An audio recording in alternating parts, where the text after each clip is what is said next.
looking at, your story and your experiences, and now your work and your experiences with the youth, what would you say to somebody who was like a middle schooler who's trying to find themselves, who's kind of a little lost? What would you say to them? I would say take a deep breath. Don't worry and don't overthink it. And just open your heart and open your mind to see what the Lord has for you, right? Like take that step and be like, Lord, what do you want from me? Who am I to you?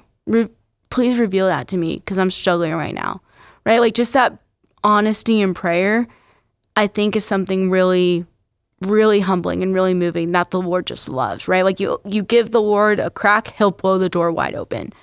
And I mean, I've seen that happen time and time again. And it's just taking that little bit of initiative to say, Lord, what do you want from me? Or even if it's just, Lord, I don't even know if you exist. I don't know if you exist. I don't know if you love me, but I'm here. And that's all I've got. And then the Lord's like, great, I'll use that, right? Like he wants us to come as we are, and he wants us to be who we are, right? Like we don't have any expectations when it comes to God. Like we don't have to fight to earn his love.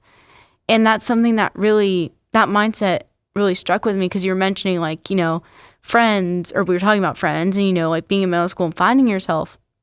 And I thought the people on my jump rope team, I thought they were my friends.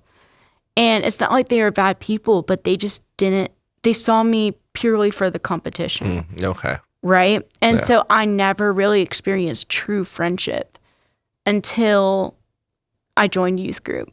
And that's something that makes a difference, because if you have people who are like-minded and people you can be real with and people who will be real back with you, then that's a total game changer. Talking to a parent who has a child who's lost like that, what would you say to the parent? I would say invite them into conversation. Pray, and also give the teen and yourself grace. Know that because your teen is going through this doesn't make you a failure as a parent. Doesn't make you a bad person, doesn't make you a bad Catholic, right? Like we all, thinking about it, we all go through seasons of doubt. We all go through seasons of, self-discovery.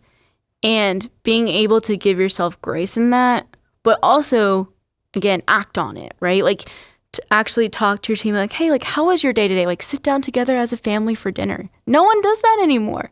Like sit down and have dinner together and just be like, what was the best part of your day? And what was the worst part of your day? And that was something my parents always did with me growing up. Like we would not be allowed to leave the table unless we said what was our favorite part of the day and then what was our worst part of the day. And so I would recommend that, just inviting God into your conversation, have good conversations, and also be open with your teen as well about like, hey, I struggle through this too. Like help them to see you not as like their best friend, right? But help them to see you as human, as someone who they can come to feel comfortable with,